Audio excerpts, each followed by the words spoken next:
नमस्कार, जय हिंद। पिछली वीडियो में आपने पार्ट ऑफ स्पीच को विस्तार पूर्वक से समझा।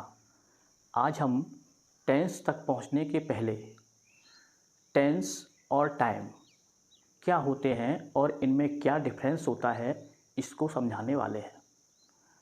अक्सर बहुत से स्टूडेंट टेंस और टाइम को एक ही चीज़ समझते हैं, जबकि ये दोनों अलग अलग हैं। चूँकि टेंस शब्द की व्युत्पत्ति लैटिन शब्द टेम्पस से हुई है और जिसका अर्थ होता है टाइम, तो इसलिए बहुत से टेंस और टाइम को सेम ही समझते हैं, लेकिन इनमें काफ़ी डिफरेंस पाया जाता है। टाइम हिंदी में इसको हम समय बोलते हैं और टेंस यानी कि काल कहते हैं।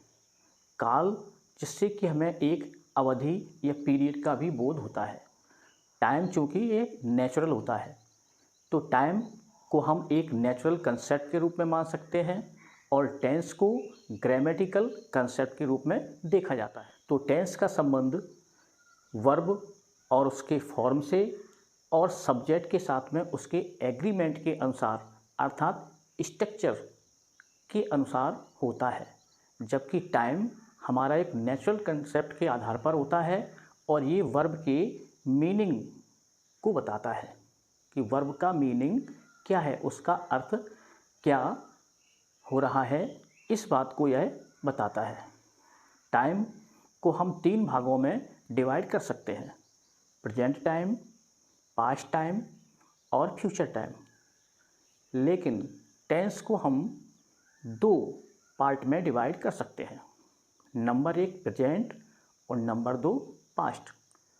और बहुत से लोग इसको प्रेजेंट, पास्ट और फ्यूचर कहते हैं।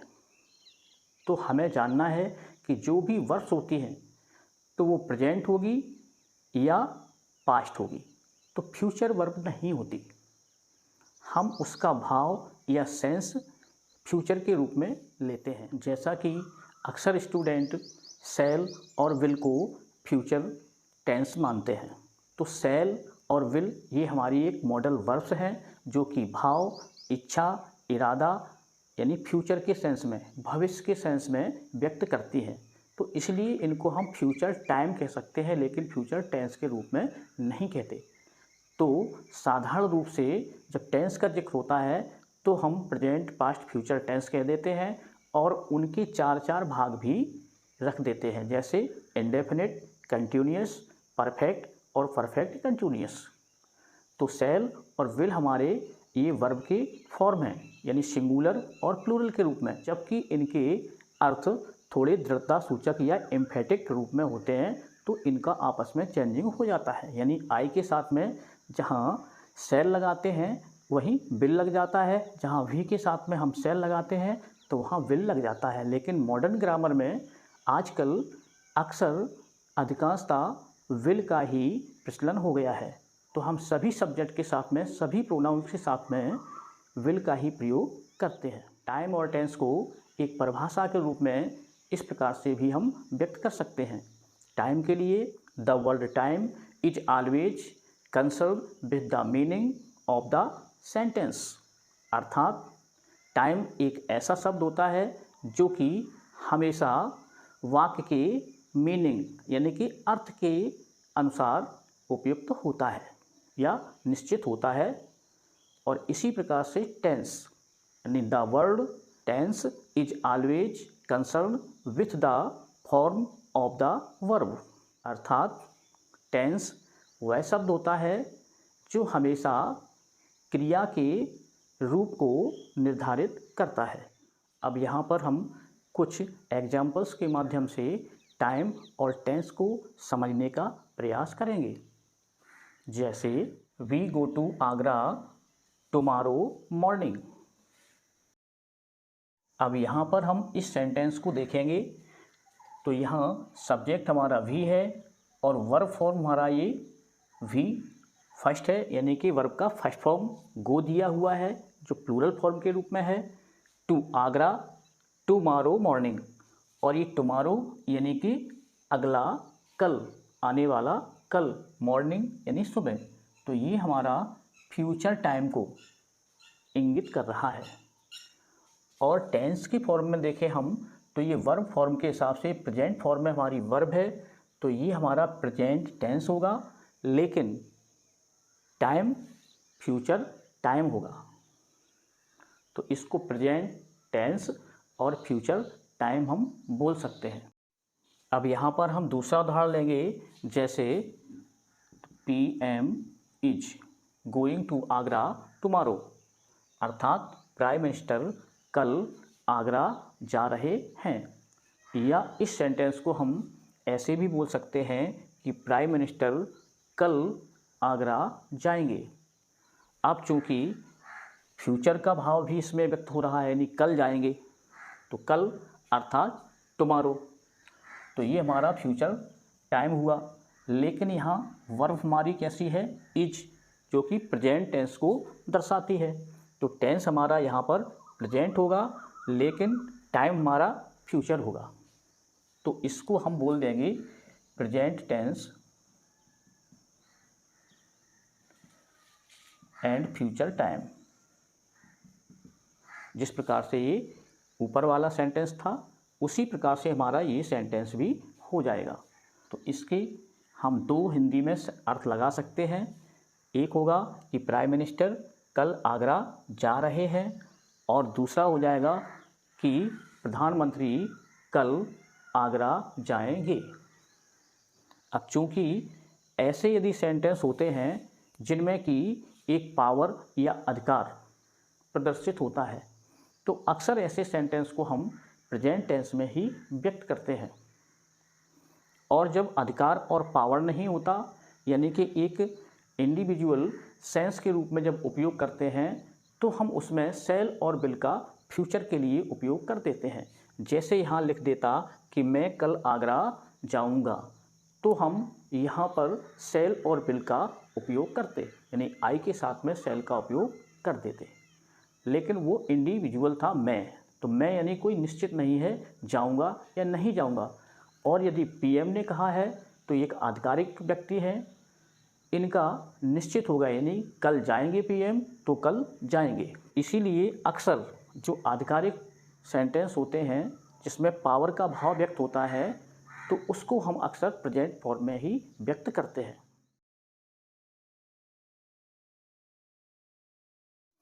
अब यहाँ पर हम इन दो एग्जाम्पल्स को और देखेंगे, इससे हमें और भी टाइम और टेंस के बारे में समझ आ जाएगी।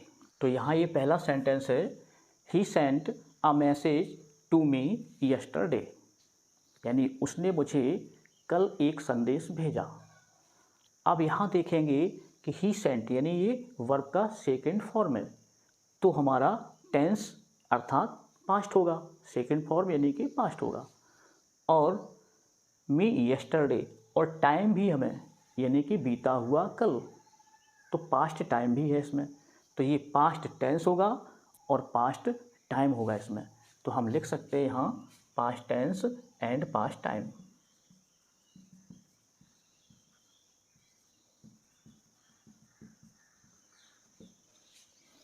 इसी प्रकार से he sent a message just now, उसने मुझको ठीक अभी मैसेज या संदेश भेजा। तो इस सेंटेंस में बोलेंगे कि ये हमारा पास्ट टेंस का है और प्रेजेंट टाइम होगा। तो पास्ट टेंस और प्रेजेंट टाइम।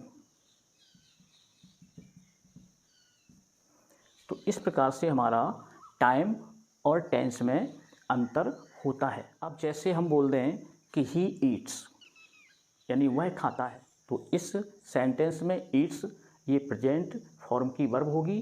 तो चूंकि ये वर्तमान में बोला जा रहा है कि वह खाता है, तो टेंस तो इसका वर्तमान होगा, लेकिन इसमें तीनों टाइम छिपे हुए हैं।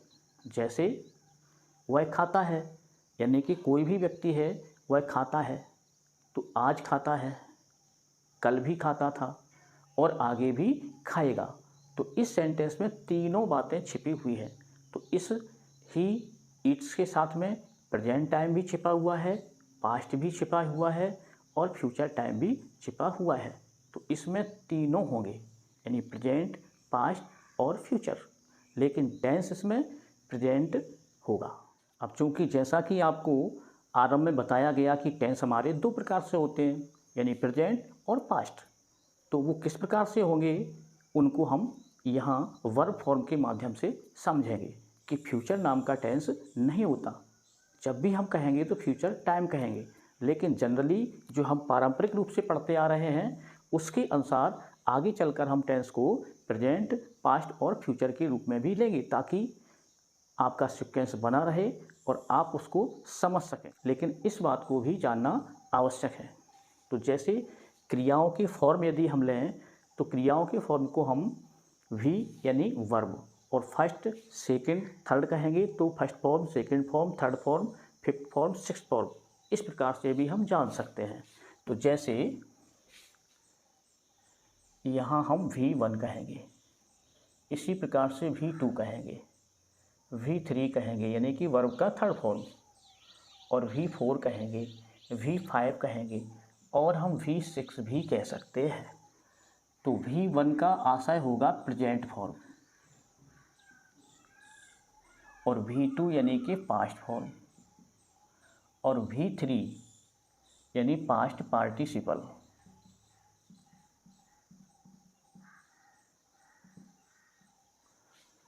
और V4 प्रेजेंट पार्टिसिपल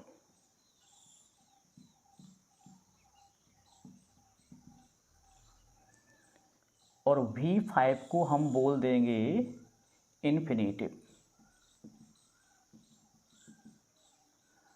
और V6 को हम बोल देंगे singular first form, singular form यानी प्रेजेंट। जैसे कि ये प्रेजेंट दिया हुआ है V फर्स्ट, तो V फर्स्ट और V6, तो ये हमारी प्लूरल फॉर्म होगी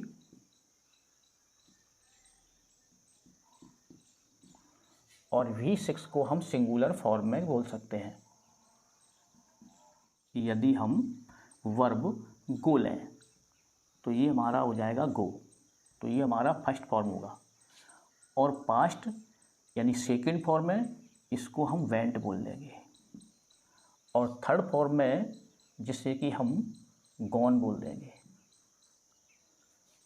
और फोर्थ फॉर्म इसमें ING लगा देंगे, तो इसे हम फोर्थ फॉर्म बोल देते हैं या इसको हम प्रेजेंट पार्टिसिपल भी कहते हैं। इन्फिनेटिव में इसमें लिख देंगे हम टू और ये फर्स्ट फॉर्म। तो जितनी भी प्लूरल वर्ब हैं उनके पहले यदि टू लगेगा तो ऐसी सारी वर्ब्स हमारी इन्फिनेटिव वर्ब कहलाएंगे और सिंगुलर वर्ब में गो का हमारा गोज हो जाएगा, तो यहाँ हो जाएगा गोज। तो इस प्रकार से हम क्रियाओं को वर्गीकृत कर सकते हैं। अब यहाँ पर ध्यान दें कि गो ये हमारा प्रेजेंट में है और ये पास्ट में है और ये भी पास्ट में है और ये प्रेजेंट में है, इन्फिनेटिव भी प्रेजेंट में है, सिंगुलर ये भी प्रेजेंट में है। तो यहाँ पर क्रियाओं के हमें दो ही फॉर्म मिलते हैं, एक प्रेजेंट और एक पास्ट। अब यहाँ क्रिया का कोई फ्यूचर फॉर्म है ही नहीं, तो हम टेंस फ्यूचर कैसे बोल देंगे। इसलिए हम कहते हैं कि टेंस हमारे मुख्यतः दो होते हैं, प्रेजेंट टेंस और पास्ट टेंस, और फ्यूचर हमारा टाइम होगा। तो फ्यूचर टेंस नहीं कहेंगे बल्कि उसे हम फ्यूचर टाइम बोल देंगे, वर्ब के अनुसार, शैल और विल के अनुसार, जो कि इच्छा को या हमारे संकल्प को या दृढ़ता को या इरादे को या भाव को या मूड यानी कि भाव दशा उसको व्यक्त करती है, तो जो कि फ्यूचर का, भविष्य का सेंस देती है, तो उसे हम फ्यूचर टाइम बोल देते हैं। अब क्रियाओं में भी हमें ध्यान रखना है कि क्रियाएं हमारी दो प्रकार से आपको मिलेंगी, यानी कि एक रेगुलर और दूसरे प्रकार की इर्रेगुलर क्रियाएं मिलेंगी। तो रेगुलर वर्ब्स या कह सकते हैं ऐसी वर्ब्स जिनका पास्ट फॉर्म हम टी, डी या ईडी लगा करके बना दें तो उनको हम रेगुलर वर्ब्स कहते हैं, और इसके अलावा जो भी वर्ब्स होंगी उनको हम इर्रेगुलर वर्ब्स कह देंगे। जैसे कि कट, अब कट का ये सभी कट ही होगा, इसको भी कट कहेंगे, फर्स्ट फॉर्म, सेकंड फॉर्म सभी। और यहाँ हो जाएगा ये कटिंग, यहाँ हो जाएगा टू कट और यहाँ हो जाएगा कट्स। तो इस प्रकार से ऐसी जो क्रियाएं होंगी तो ये हमारी इर्रेगुलर होगी। तो उम्मीद करते हैं कि आपको टाइम और टेंस में अंतर समझ में आया होगा। समझ में आया है तो वीडियो को लाइक करें और अपने दोस्तों में भी शेयर करें ताकि उनको भी टाइम और टेंस के बारे में भली भांति जानकारी प्राप्त हो सके।